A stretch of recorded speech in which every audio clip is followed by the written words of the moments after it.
wá gbọ́ ṣíṣe àti máṣe tòní gẹ́gẹ́ bí irúfẹ́ ìràwọ̀ tí ò ń lò. Mo kí Ọlọ́run ọba, mo ṣèbà Olódùmarè, ìbà akọ́dá ayé, ìbà aṣẹ̀dá ọ̀run, mo ṣèbà Ọ̀rúnmìlà atórí ẹni tí ò sunwọ̀n ṣe, mojúbà ọkùnrin, mojúbà obìnrin, mo kí gbogbo ojú tó ń wò mí níbikíbi tí ẹ ti ń gbọ́ mi káàkiri àgbáńlá ayé. Èyí ni ìwádìí ojoojúmọ́ fún gbogbo ìràwọ̀ pátá àti ṣíṣe àti máṣe fún gbogbo ìràwọ̀ pátá ti tòní, tí ń ṣe ọjọ́ Friday, July 25 ọdún 2025 tá wà nú èyí. Ẹ̀yin tẹ́ ń wò mí pátá, ẹ dákun ẹ dábọ̀ ẹ bá ń share fídíò yìí kó kárí ilé kó kárí oko, kó lè jẹ́ ìwúlò àti àǹfààní fún ọ̀pọ̀lọpọ̀ ènìyàn. Kí ẹ sì má gbàgbé láti follow, kí ẹ sì subscribe, kẹ́ lè pẹ̀ láwọn tá máa jàǹfààní onírúurú fídíò tá à ń fi léde lójoojúmọ́ fún ìdàgbàsókè ìjọmọ ènìyàn. Ẹ̀yin tẹ́ sì fẹ́ ṣe ìwádìí onírúurú láǹfààní láti kàn sí wa ní WhatsApp 09033897161. Ẹ̀yin tẹ́ ń lò ràwọ̀ iná tó kanran yan Harris, ẹ̀yin tàbí láàrin March 21 sí April 20, ó ṣeé ṣe kí ẹ wà stress díẹ̀ bákan lọ́jọ́ tòní, kí stress fẹ́ pọ̀, nǹkan lè pọ̀ lọ́rùn yín tẹ́ fẹ́ mójútó nílé àti níbi iṣẹ́ lọ́jọ́ tòní. Ẹ rí dájú pé ẹ gbájúmọ́ àwọn nǹkan tí ẹ fẹ́ ṣe yìí, kí ẹ gbájúmọ́ dáadáa, kẹ́ má wulẹ̀ mísì kan kí ìkan gbogbo nǹkan tẹ́ fẹ́ ṣe lọ́jọ́ tòní sí rèé. Àwọn ọ̀rọ̀ tí ẹ máa sọ nípa ọ̀rọ̀ iṣẹ́ yín pẹ̀lú ènìyàn lọ́jọ́ tòní ó ṣeé ṣe kí ó ràn yín lọ́wọ́, pàápàá tẹ́ bá sọ̀rọ̀ iṣẹ́ yín pẹ̀lú ènìyàn tó dàbí ìgbà pé ó tún experience ẹ̀ jù yín lọ díẹ̀, ó ṣeé ṣe kí ẹ rí àrànṣe láti bẹ̀. Léni kẹtẹ pámọ́ṣẹ́, kẹ́ ṣe dáadáa sáwọn èèyàn, kí ẹ rẹra yín lẹ̀, kí ẹ sì wà determine pẹ̀lú. Black jẹ́ kọ́lọ̀ tó dára jù fún yín láti wọ̀ láṣọ lónìí. Aago 4 kọjá 30 ìṣẹ́jú ní ìrọ̀lẹ́ sí aago 6 kọjá 30 ìṣẹ́jú ní ìrọ̀lẹ́ ní àkókò èyí tó dára jù fún yín láti fi ṣe ohun tó ṣe kókó tó ṣe pàtàkì jù nínú ìgbésí ayé yín ní ọjọ́ tòní. Ẹ̀yin tẹ́ ń lò ràwọ̀ erùpẹ̀ alámọ̀ Taurus, ẹ̀yin tàbí láàrin April 21 sí May 20, ó ṣeé ṣe kí ìyípadà rere kó dé bá ìgbésí ayé yín lọ́jọ́ tòní. Ó ṣeé ṣe kí ẹ rí owó dáadáa lọ́jọ́ tòní. Àwọn èèyàn máa gbájúmọ́ gbogbo nǹkan kí nǹkan tí ẹ bá ń ṣe lọ́jọ́ tòní, wọ́n á pay attention sí nǹkan kí nǹkan tí ẹ bá ń ṣe lọ́jọ́ tòní. Sì rí ó ṣeé ṣe kí ẹ pàdé àwọn ọ̀rẹ́ tuntun tàbí kí ẹ tún ní connection iṣẹ́ tuntun lọ́jọ́ tòní. Lọ́jọ́ tòní ó dára púpọ̀ kí ẹ má wulẹ̀ ṣègbéraga rárá, kí ẹ má wulẹ̀ dánú ju bó ṣe yẹ lọ lórí ohunkóhun. Lọ́jọ́ tòní kẹ́ rí dájú pé ẹ tẹpá mọ́ṣẹ́, kẹ́ ṣe dáadáa sáwọn èèyàn, ẹ bá àwọn èèyàn ṣe pẹ̀lú ìfẹ́, kí ẹ sì ní ìrẹ̀lẹ̀ pẹ̀lú. Lavender jẹ́ kọ́lọ̀ tó dára jù fún yín láti wọ̀ láṣọ lónìí. Aago 4 ní ìrọ̀lẹ́ sí aago 6 ní ìrọ̀lẹ́ ní àkókò èyí tó dára jù fún yín láti fi ṣe ohun tó ṣe kókó tó ṣe pàtàkì jù nínú ìgbésí ayé yín ní ọjọ́ tòní. Ẹ̀yin tẹ́ ń lò ràwọ̀ afẹ́fẹ́ aláwàdà Gemini, ẹ̀yin tàbí láàrin May 21 sí June 21, agbára káká máa wà fún yín tí yẹn sì máa wọ̀nyí lọ́wọ́ tá jẹ́ kí ire owó kó túbọ̀ wọlé fún yín dáadáa. Ọjọ́ tòní ẹ wá kíyèsára pẹ̀lú bí ẹ ṣe ń náwó sí, kí ẹ má ṣe nànú àpàrà rárá. Lọ́jọ́ tòní ẹ̀yin tẹ́ ń ṣiṣẹ́ àdáni, ó ṣeé ṣe kí ẹ ní àwọn ìdíyà kan lọ́jọ́ tòní tá ràn yín lọ́wọ́, tá tún jẹ́ kí ẹ tún rí owó gbámú dáadáa, kí owó lè wọlé fún yín dáadáa, tó sì jẹ́ pé ìrànlọ́wọ́ tèyí á ṣe fún yín kì í ṣe ìrànlọ́wọ́ ìní nìkan, á ṣe ìrànwọ́ yẹn fún yín fún ọjọ́ gbọọrọ ni. Lọ́jọ́ tòní kẹ́ rí dájú pé ẹ tẹpá mọ́ṣẹ́, ẹ ṣe nǹkan yín létòlétò, ẹ fọgbọ́n àtòyé tọ́lọ́run fún yín ṣe ohunkóhun. Bẹ́ẹ̀ sì ni kí ẹ gbájúmọ́ àwọn kan tuntun kí ẹ tún lè ṣe, dátún lè mú kí ìdàgbàsókè dé bá ìgbésí ayé yín àtọ̀rọ̀ iṣẹ́ yín lénìí.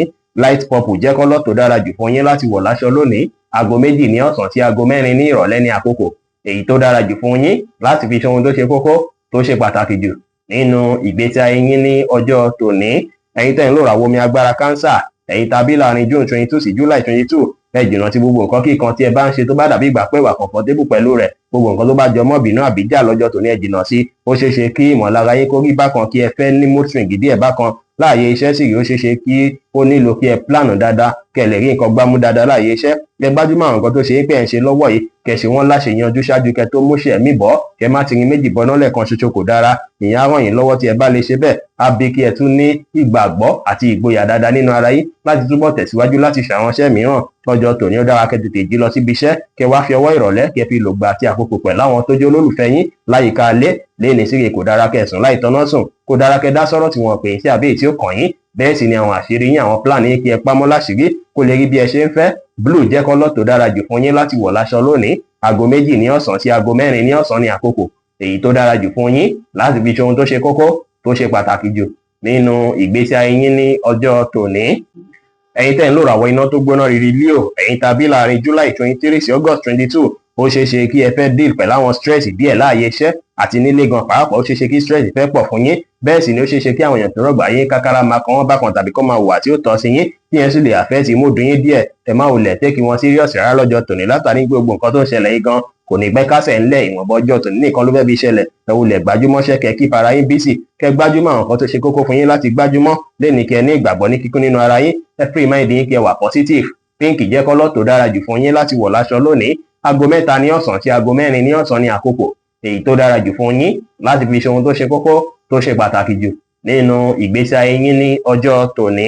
Ẹ̀yin tẹ́ ń lò ràwọ̀ erùpẹ̀ funfun Virgo, ẹ̀yin tàbí láàrin August 23 sí September 23, ó ṣeé ṣe kí ẹ rí ìyípadà kan nínú ìhùwàsí àti ìṣesí tẹ́ ń wù lọ́jọ́ tòní o. Lọ́jọ́ tòní sì rí ìyípadà yẹn lè jẹ́ tó ṣe pé ó máa fẹ́ permanent, ó ṣeé ṣe kí ẹ experience nǹkan tó ṣe pé á fún yín ní ìwòye sí pé àti bá sì ń ṣe nǹkan mi báyìí kò bá dára, tí ó sì jẹ́ pé changes yìí á jẹ́ tó ṣe pé ó máa ràn yín lọ́wọ́ láti jẹ́ káwọn tó rọ̀gbà yín kákọ́ tó gba ti yín sí dáadáa. Tó bá wùn yín tẹ́ bá ń wò lé ní pé ohun mi kì í ṣe ń jẹun aspect kọ̀ọ̀kan náà gbèsè ayé mi ẹ̀ lè gbégbèsè náà kò sí wàhálà, àbí dáadáa ẹ wá rẹra yín lẹ̀, ẹ ṣe nǹkan yín létòlétò lẹ́nìí kẹ́ ṣe dáadáa sáwọn èèyàn. Pink jẹ́ kọ́lọ̀ tó dára jù fún yín láti wọ̀ láṣọ lónìí. Aago 3 ní ọ̀sán sí aago 5 ní ìrọ̀lẹ́ ní àkókò èyí tó dára jù fún yín láti fi ṣe ohun tó ṣe kókó tó ṣe pàtàkì jù nínú ìgbésí ayé yín ní ọjọ́ tòní. Ẹ̀yin tẹ́ ń lò ràwọ̀ afẹ́fẹ́ má rí mi fín Libra, ẹ̀yin tàbí láàrin September 24 sí October 23, ó ṣeé ṣe kí ó fẹ́ dàbí ìgbà pé ẹ máa wòye sí àwọn issue tẹ́yin gangan fúnra yín ní, tó sì jẹ́ pé ó ṣeé ṣe kí yẹn fẹ́ bí káwọn ìbàlẹ̀ ọkàn díẹ̀ àbí poru ọkàn díẹ̀ kò fẹ́ wáyé fún yín. Ẹ má fàyè gbàbínú àbí kíkanra lórí ohunkóhun rárá. Ẹ rí dájú pé ẹ borí àwọn kan tó dàbí ìbínú àbí àwọn móòdù yín tó rí bákan lọ́jọ́ tòní. Kẹ má fi kanra mẹ́nikẹ́ni, ẹ má jẹ́ kí mọ̀lára yín má jẹ́ kó lágbára jù yín lọ lọ́jọ́ tòní. Èní ó dára kẹ́ ó lẹ̀ identify àwọn nǹkan tó dàbí ìṣòro yẹn, kẹ́ wò fínífíní kẹ́ sì wá solution lé lórí ló dára. Ìyẹn á tún jẹ́ kọ́kàn yín tún balẹ̀, ẹ wá mọ́kàn balẹ̀, ẹ má sọ̀rọ̀ òdì àbí ọ̀rọ̀ àìtọ́ sí èèyàn. Ẹ rí dájú pé ẹ bàlàáfíà láàyè kẹ́ sì ṣe dáadáa sáwọn èèyàn pẹ̀lú. White jẹ́ kọ́lọ̀ tó dára jù fún yín láti wọ̀ láṣọ lónìí. Aago 12 ní ọ̀sán sí aago 2 ní ọ̀sán ní àkókò èyí tó dára jù fún yín láti fi ṣe ohun tó ṣe kókó tó ṣe pàtàkì jù nínú ìgbésí ayé yín ní ọjọ́ tòní. Ẹ̀yin tẹ́ ń lò ràwọ̀ omi tútù Scorpio, ẹ̀yin tàbí láàrin October 24 sí November 22, lẹ́ni ẹ máa wà very reasonable, ọpọlọ yín máa jí pépé, ẹ máa wòye sí àwọn kan dáadáa. Ó ṣeé ṣe kó ṣe pé ẹ̀yin gan máa wòye sí àwọn kan tó ṣe kó tún lè fún yín lọ́gbọ́n àtòyé sí dáadáa lọ́jọ́ tòní. Bẹ́ẹ̀ sì ni ẹ máa tún ní wòye sí tuntun nípa ìgbésí ayé àti nípa àwọn kan tẹ́ ń ṣe lákòókò yìí. Ẹ wá tẹpá mọ́ṣẹ́ kẹ́ ṣe dáadáa sáwọn èèyàn, kí ẹ ní ìrẹ̀lẹ̀ kí ẹ wà determine, ẹ lómìnira láti káàkiri lọ kíbi láti lọ wá ọrẹ tàbí láti lọ wá ìmọ̀lẹ́ ní, kò sí problem. Lọ́jọ́ tòní sì rè kò dára kẹ́ jókòó sílé láìsí ohunkóhun, ó dára kẹ́ wá ìmọ̀ kí ẹ sì wá dáadáa fúnra yín lọ́jọ́ tòní níbikíbi, kẹ́ wá ìpòpadà rere fúnra yín lọ́jọ́ tòní dára. Aago 2 ní ọ̀sán sí aago 4 ní ọ̀sán ní àkókò èyí tó dára jù fún yín láti fi ṣe ohun tó ṣe kókó tó ṣe pàtàkì jù nínú ìgbésí ayé yín lónìí, tí kọ́lọ̀ brown sì jẹ́ kọ́lọ̀ èyí tó dára jù fún yín láti wọ̀ láṣọ ní ọjọ́ tòní. Ẹ̀yin tẹ́ ń lò ràwọ̀ inú àtùpà Sagittarius, ẹ̀yin tàbí láàrin November 23 sí December 22, ẹ wulẹ̀ gbajúmọ̀ ọ̀rọ̀ ilé yín dáadáa lọ́jọ́ tòní. Iṣu tó bá ti wà láàrin ẹ̀yin àtẹ̀yàn ní àyíká alẹ́ tó ṣe pé bóyá ẹ ti ń pàtì láti jọ́ mẹ́ta, ẹ wá bẹ́ẹ̀ fẹ́ sọ̀fù gbogbo ẹ̀ lọ́jọ́ tòní kó yanjú. Lọ́jọ́ tòní sì rè kẹ́ wòye sí àyíká ilé yín dáadáa, kẹ́ wá àwọn nǹkan tó ṣe pé ó nílò àtúnṣe nínú ilé. Tẹ́ bá wà capable láti wá ìkópadà fún bóyá láti ṣàwọn àtúnṣe nílé lọ́jọ́ tòní, ẹ ṣe wọ́n dáadáa kí ilé yín dùn rí. Bẹ́ẹ̀ sì ni kẹ́ lo àkókò àti ìgbọ́wọ́ rọ̀lẹ́ pẹ̀lú àwọn tó jẹ́ mọ̀lẹ́bí àtàwọn alásùnmọ́ yín àtàwọn olólùfẹ́ yín, kí ẹ sì tún wá àkókò láti rè láti dáadáa lénìí. Ẹ ṣe dáadáa sáwọn èèyàn lénìí. Tí ènìyàn bá ṣẹ̀yìn ẹ má jẹ́ ó pẹ́ lórí ìkúnlẹ̀ ṣáájú kẹ́ tó foríjì, kí ẹ sì ṣàwọn nǹkan tá mú kí inú yín dùn káyọ̀ yín kún lénìí dára. Aago 2 ní ọ̀sán sí aago 4 ní ọ̀sán ní àkókò èyí tó dára jù fún yín láti fi ṣe ohun tó ṣe kókó tó ṣe pàtàkì jù nínú ìgbésí ayé yín lónìí, tí kọ́lọ̀ pink sì jẹ́ kọ́lọ̀ èyí tó dára jù fún yín láti wọ̀ láṣọ ní ọjọ́ tòní. Ẹ̀yin tẹ́ ń lò ràwọ̀ erùpẹ̀ eléruku Capricorn, ẹ̀yin tàbí láàrin December 23 sí January 19, ọjọ́ ìrọ̀rùn lọ́jọ́ tòní jẹ́ fún yín. Àlàáfíà àti ìrọ̀rùn máa gbalẹ̀ láyìíká yín lọ́jọ́ tòní. Ó dára púpọ̀ kí ẹ rí dájú pé gbogbo nǹkan lọ bó ṣe yẹ kó lọ láyìíká yín lọ́jọ́ tòní. Tó bá ṣe pé bóyá ẹ ní issue nínú relationship yín tàbí pẹ̀lú èèyàn kan láti jọ́ mẹ́ta tó dàbí ìgbà pọ́ ti ṣe nǹkan tí ó tọ́ fún yín, ẹ ó lè rí dájú pé ẹ gbàgbé ọ̀rọ̀ àná kẹ́ lè rẹ́ni bá ṣeré lónìí. Kẹ́ wá rí dájú pé ẹ̀yin àti àwọn tí ẹ jọ ń bára yín ṣe relationship yín ó tún wọnú ara dáadáa padà. Lọ́jọ́ tòní ẹ má ṣe jẹ́ kí ìmọ̀lára yín kó lágbára jù yín lọ. Ẹ wá ṣe àwọn nǹkan tó ṣe pé ìbáṣepọ̀ yín kó dán mọ́rán lénìí, kẹ́ rí dájú pé ẹ̀ṣòtítọ́ ẹ̀ṣòdodo láwùjọ àwọn èèyàn. Ẹ má kàn jíjú bó ṣe lọ lórí ohunkóhun, ẹ má ṣèlérí ohun tẹ́lẹ̀ múṣẹ fún yàn, kí ẹ sì má kanra mẹ́nikẹ́ni pẹ̀lú. Aago 9 láàárọ̀ sí aago 10 láàárọ̀ ní àkókò èyí tó dára jù fún yín láti fi ṣe ohun tó ṣe kókó tó ṣe pàtàkì jù nínú ìgbésí ayé yín lónìí, tí kọ́lọ̀ blue sì jẹ́ kọ́lọ̀ èyí tó dára jù fún yín láti wọ̀ láṣọ ní ọjọ́ tòní.